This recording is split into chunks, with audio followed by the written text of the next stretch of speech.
RRR మొత్తం రేవంత్ రెడ్డి, కోమటిరెడ్డి వెంకటరెడ్డి గారే RRR అనేది ఇక వీళ్ళే మొత్తం ప్లాన్ చేసి స్కెచ్ గీసి కేంద్ర ప్రభుత్వాన్ని నొప్పించి వీళ్ళే RRR ప్రాజెక్టును ప్రారంభించినట్టు, RRR ప్రాజెక్టుకు సంబంధించి రూపకల్పన చేసినట్టు చెప్తున్నారు.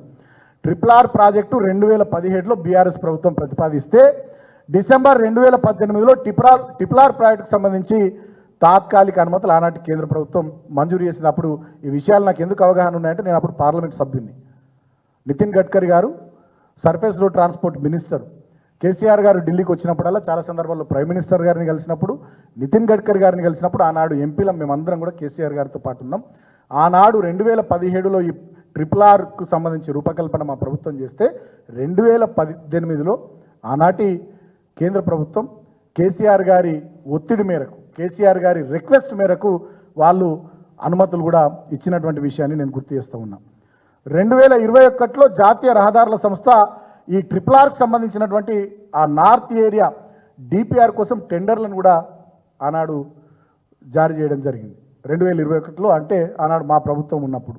ఇక వీళ్ళు ఇప్పుడు ఏం మాట్లాడతారు, మొత్తం RRR అంతా రేవంత్ రెడ్డి ఇట్లా తిప్పినట్టు, కోమటిరెడ్డి వెంకటరెడ్డి తిప్పినట్టు అబద్ధపు మాటలు మాట్లాడుతూ ఉన్నారు.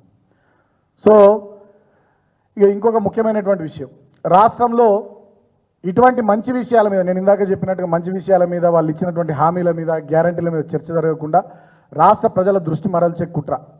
రైతు రుణమాఫీకి సంబంధించి ఏదో చేసినాం హడావిడిగా అయిపోయింది రైతు రుణమాఫీ అని చెప్పి వాళ్ళు మాట్లాడడం మొదలు పెడితే మేము ఇదే బీఆర్ఎస్ పార్టీ ప్రధాన కార్యాలయంలో హెల్ప్ డెస్క్ పెట్టి రైతుల నుంచి వివరాలు తీసుకొని ఎంతమంది రైతులకు ఇంకా రుణమాఫీ కాలేదో, ఎన్ని లక్షల మంది రైతులకు రుణమాఫీ కాలేదో అసెంబ్లీ వేదికగా ఎండగట్టినాం. ఇక్కడికి వచ్చినటువంటి వివరాలు కూడా రాష్ట్ర ప్రభుత్వానికి పంపించినాం. దాంతో ఒక్కసారి తేలుగుట్టిన దొంగల లెక్క రైతు రుణమాఫీ విషయంలో చేసిన మోసం బయటపడ్డదని చెప్పి తెలుసుకొని రేవంత్ రెడ్డి కొత్త డ్రామా ఏం మొదలుపెట్టిండు, హైడ్రా అనే డ్రామా మొదలుపెట్టిండు. ఈ హైడ్రా అనేటటువంటి ఈ డ్రామాలో ఉన్నటువంటి అసలు కథ ఏంటంటే ఒక 3 విషయాలు. ఒకటి, రైతు రుణమాఫీ నుంచి, 6 గ్యారంటీల నుంచి, 420 హామీల మేనిఫెస్టో నుంచి రాష్ట్ర ప్రజల దృష్టిని మరల్చడం ఒకటి. రెండవది, ఒకటో రెండో మూడో కూలగొట్టి మిగతా వాళ్ళందరినీ భయభ్రాంతులకు గురి చేసి దగ్గరికి పిలిపించుకొని వసూళ్ల దందా. ఎందుకంటే రేవంత్ రెడ్డికి వసూలు ఎట్లా చేయాలనో బాగా తెలుసు. ఆయన బ్లాక్మెయిల్కి బ్రాండ్ అంబాసిడర్. గతంలో కూడా ఆయన ఒక మామూలు స్థాయి నుంచి వాళ్ళ ఈ స్థాయికి ఎదగడానికి ఎంతమందిని పీడించిండు, ఆర్టీఐ యాక్ట్ల కింద ఎంతమందిని భయపెట్టిండు, ఎంతమంది దగ్గర ఎన్ని డబ్బులు వసూలు చేసిండు అనేటటువంటి విషయాలు అందరికీ కూడా తెలుసు.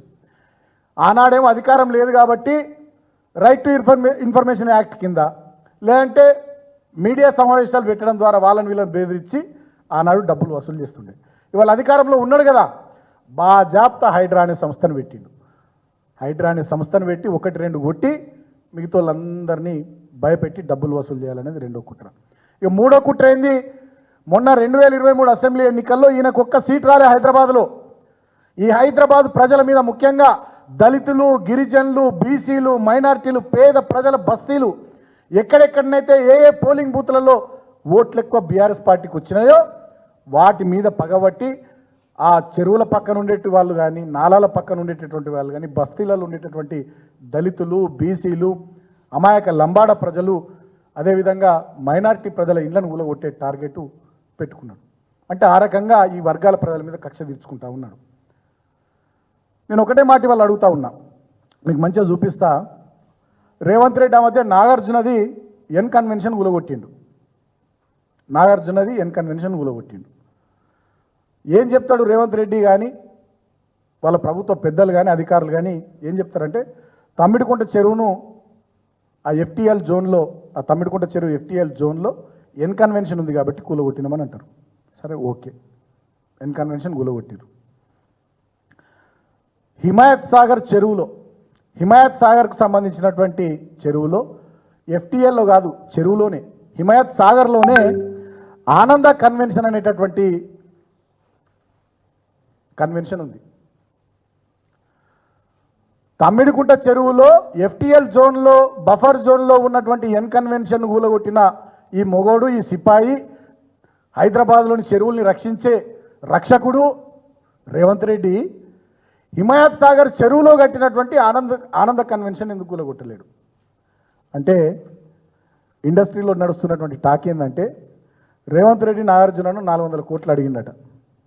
రేవంత్ రెడ్డి నాగార్జునను 400 కోట్లు అడిగితే నాగార్జున ఈయనందుకు ఎన్ కన్వెన్షన్ ఊలగొట్టిండు. ఈ ఆనంద కన్వెన్షన్ అనేటోళ్ళను వాళ్ళని బెదిరిస్తే వాళ్ళు పోయి వీళ్ళ సోదరులను కలిస్తే వాళ్ళు ముడుపులు ముట్ట చెప్పుకున్నారు. దాంతో ఆనంద కన్వెన్షన్ కొట్టలేరు. నేను ఇవాళ ఇంకో మాట అడుగుతున్నా. సున్నం చెరువు దగ్గర మా దళిత బిడ్డల ఇల్లు కూలగొట్టిన రేవంత్ రెడ్డి, మా మహబూబ్ నగర్ లంబాడ బిడ్డల ఇల్లు కూలగొట్టిన రేవంత్ రెడ్డి, ఇదే గండిపేట ఎఫ్టీఎల్లో కాదు, గండిపేట చెరువులో ఫామ్ హౌస్ 18 ఎకరాలలో కట్టుకున్నటువంటి నీ కాంగ్రెస్ ప్రభుత్వంలోని ఎమ్మెల్యే ఆయన ఇల్లు ఎందుకు కూలగొడతలేవు? అంటే ఆయనకు ఛానల్ ఉంది, పేపర్ ఉంది, అవి రెండు నీకు అవసరం కాబట్టి, నీ అధికార పార్టీకి సంబంధించినటువంటి ఎమ్మెల్యే కాబట్టి 18 ఎకరాలు చెరువునే ఆక్రమించి ఎమ్మెల్యే వివేక్ అనేటి ఆయన 18 ఎకరాల్లో ఫామ్ హౌస్ కట్టుకుంటే, గోల్ఫ్ కోర్స్ పెట్టుకుంటే, పెద్ద ఎత్తున భవంతులు నిర్మిస్తే వివేక్ కాంపౌండ్ వాల్ ముట్టే దమ్ము లేని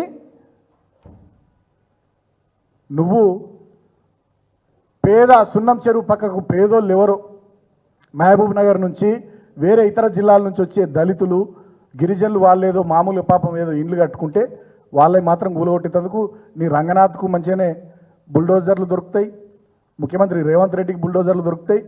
చెన్నూరు కాంగ్రెస్ ఎమ్మెల్యే V6 వెలుగు ఓనరు, విశాఖ కంపెనీ ఓనరు, 1000 కోట్ల అధిపతి వివేక్ ఇంటికి పోయేటందుకు మాత్రం ఆ 18 ఎకరాల ఫామ్ హౌస్ కాంపౌండ్ వాళ్ళు ముట్టుకునేందుకు మాత్రం మీకు తెలంగాణలో చుట్టుపక్కల రాష్ట్రాల్లో మీకు బుల్డోజర్లు దొరికాయి రేవంత్ రెడ్డి గారు. అంటే పేద దళిత గిరిజనులకు ఒక నీతి, నీ పార్టీ నాయకులకు, నీ పార్టీకి సంబంధించినటువంటి మీడియా సంస్థల ఓనర్లకు, ఇండస్ట్రియలిస్టులకు ఇంకొక నీతి. ఇదేనా హైడ్రా పేరిట నువ్వు చేస్తున్నటువంటి డ్రామా? కాబట్టి నేను రాష్ట్ర ప్రజల్ని ఆలోచించమని కోరుతా ఉన్నా. 2-3 విషయాలు జరుగుతూ ఉన్నాయి ఈడ.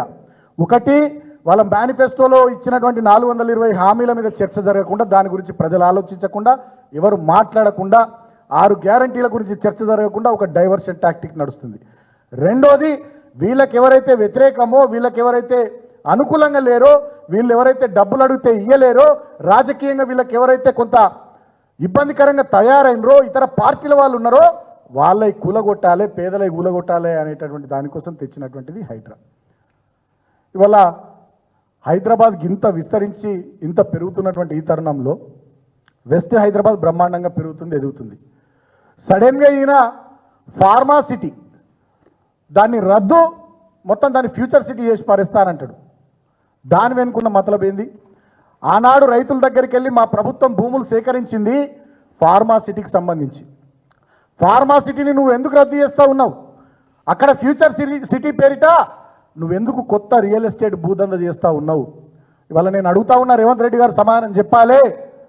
జూబ్లీ హిల్స్లో, మాదాపూర్లో, కొండాపూర్లో, గచ్చిబౌలిలో ఎవరెవరు ఎక్కడెక్కడ ఆఫీసులు పెట్టుకొని ఏ రియల్ ఎస్టేట్ సంస్థల వాళ్ళను, కాంట్రాక్టర్లను పిలుచుకొని అక్కడ పెట్టుబడులు పెట్టండి, అక్కడ ఇది చేయండి, అక్కడ అది చేయండి, అక్కడ స్పోర్ట్స్ యూనివర్సిటీ వస్తుంది, ఏఐకి సంబంధించి ఇంకోటి వస్తుంది, ఇంకోటి వస్తుంది అని చెప్పి మీరు మాట్లాడుతున్నటువంటి మాటలు వాస్తవమా కాదా? వాళ్ళు మీరు ప్రజలకు సమాధానం చెప్పాలి.